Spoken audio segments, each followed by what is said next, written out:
If x to y equals 5 to 2 and y to z equals 3 to 2, what is the ratio of x to z? The first thing that we want to notice here is that when they use this notation of x to y equals 5 to 2, we are indeed referencing ratios, which means I can rewrite this as x over y equals 5 over 2. And same thing for the other one, y over z equals 3 over 2. And the question that we want to ultimately find out is, what's the ratio of x to z? So to solve this, what I'm going to use here is I'm going to look at each of these proportions, and I need to eventually be able to find out what x is. So if I look at this first one, I can cross multiply and I'll get 2x equals 5y, and if I divide by 2, I'll have x equals 5y over 2. So I'm going to replace that down here. X is indeed equal to 5y over 2. And then on the second one, I can use cross multiplication to find out what z is. So z, I would find this by cross multiplying 3z equals 2y, divide by 3, and z equals 2y over 3. So when we divide two fractions, we have to multiply by the reciprocal. So this is 3 over 2y times 3 over 2y. The y's cancel, and we have 3 times 5, which is 15, 2 times 2, which is 4. So the answer is E, 15 to 4.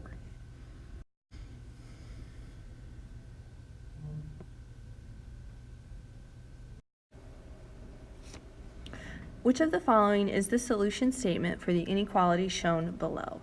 So this should be something that you recognize from your experience with algebra.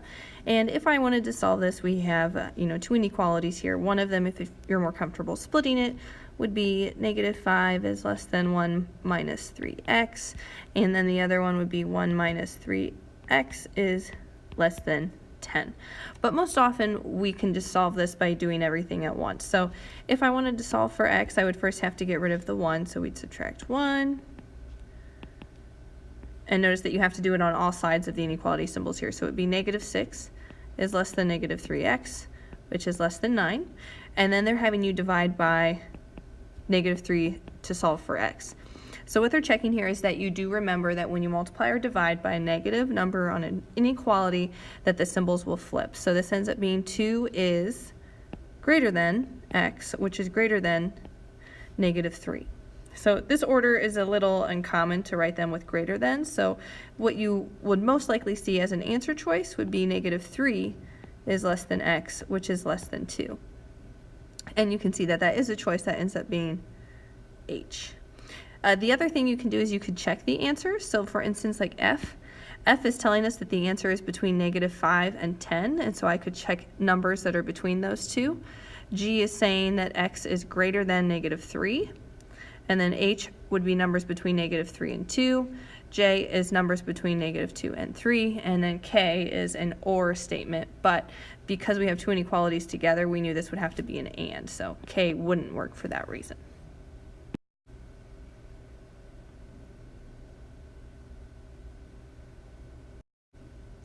A formula for the surface area of a rectangular solid shown below is A equals 2 length times width plus 2 length times height plus 2 width times height, where L represents length, W is width, H is height.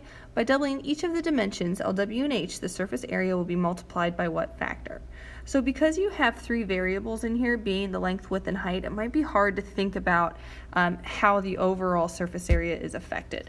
So a very good strategy to use on the ACT is you choose numbers that you're going to put in for the variables in question. So I pick a length, I pick a width, and I pick a height.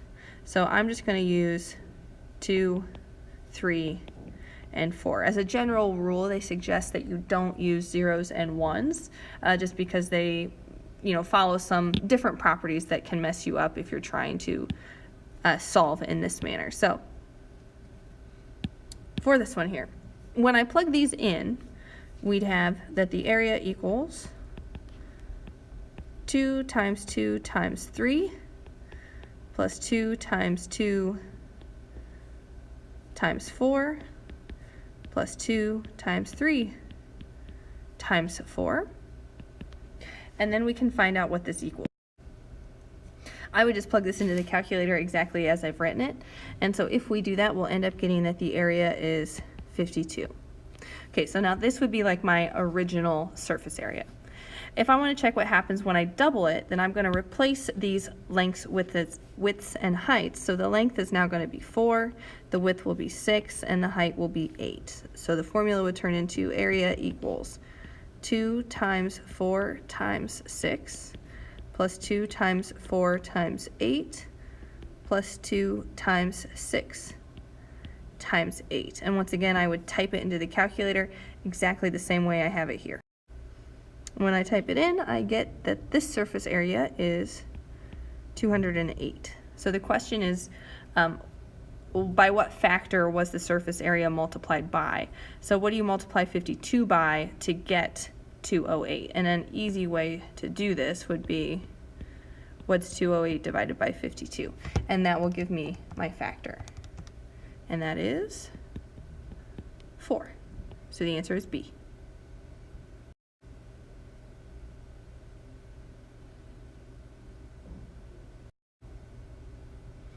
A dog eats 7 cans of food in 3 days. At this rate, how many cans of food does the dog eat in 3 plus D days? There's a couple of ways that you can approach this problem.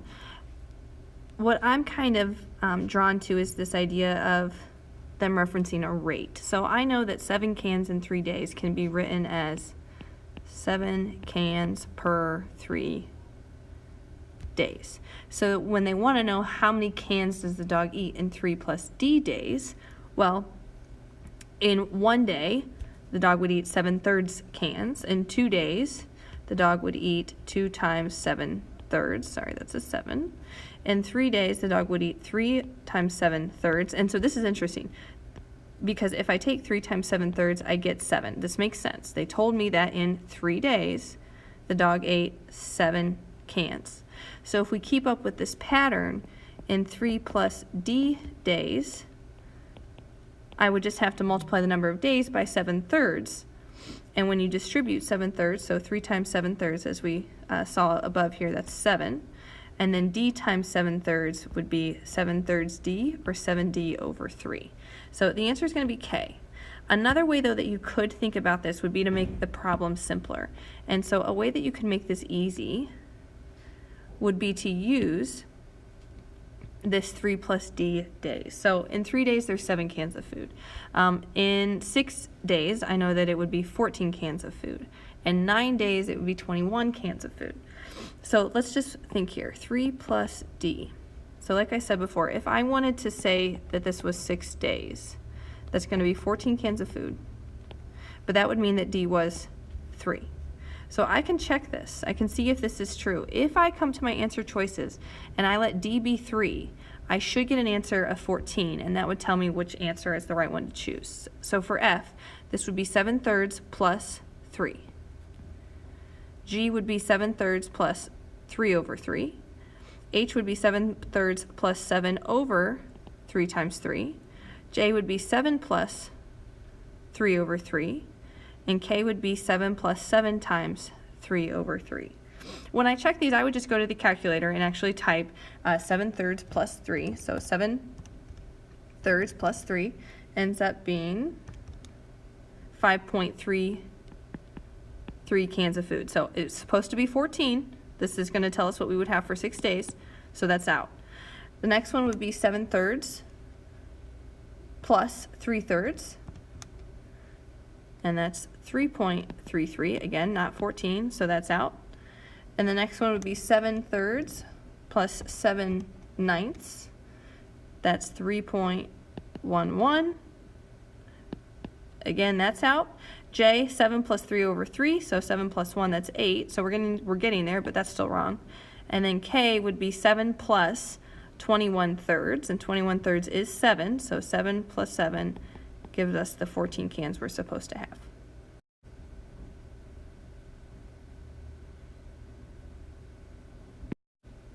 Kelly asked 120 students questions about skiing. The results of the poll are shown in the table below. After completing the poll, Kelly wondered how many of the students polled had skied both cross-country and downhill. How many of the students polled indicated that they had skied both?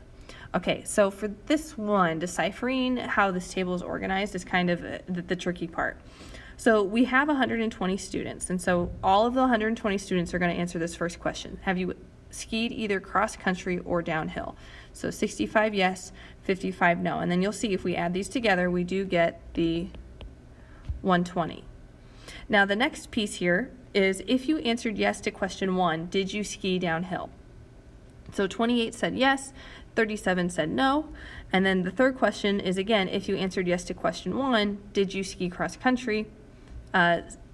Answers for yes, answers for no. So something to think about here is visually we're kind of looking at the idea of like a Venn diagram, and we're trying to figure out the people who did both. So we'll say, you know, this circle is cross-country, this circle is downhill, and then these are the people who did both, and I need to know how many people are in here.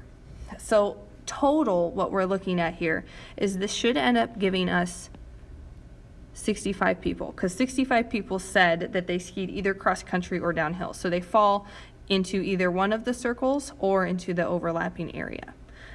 Question number 2, if you answered yes to question 1, did you ski downhill? So 28 people said they did ski downhill. So that means we've got 28 people that fall into this circle. Now, not just the white area, but the blue area also. So to kind of figure out where these numbers are going to go, it's not so much about who answered yes, but it's who answered no. So if somebody answered no to this question, did you ski downhill? So they said no. That means that they only did cross-country. So 37 people are in just this white area. Similarly, for this third question, if you answered yes to question 1, did you ski cross-country? It's not going to be the yes box that helps us, it's the no. So 20 people said they did not ski cross-country, and that would mean that those 20 people actually skied downhill then. So I can figure out what's going to be in this little piece. So 37 and 20, this gives me 57 skiers. Okay, and they did only one or the other. Now I know 65 people total skied, so the answer here is going to be 65 minus 57. And so that's going to give us that we have 8 people who did both.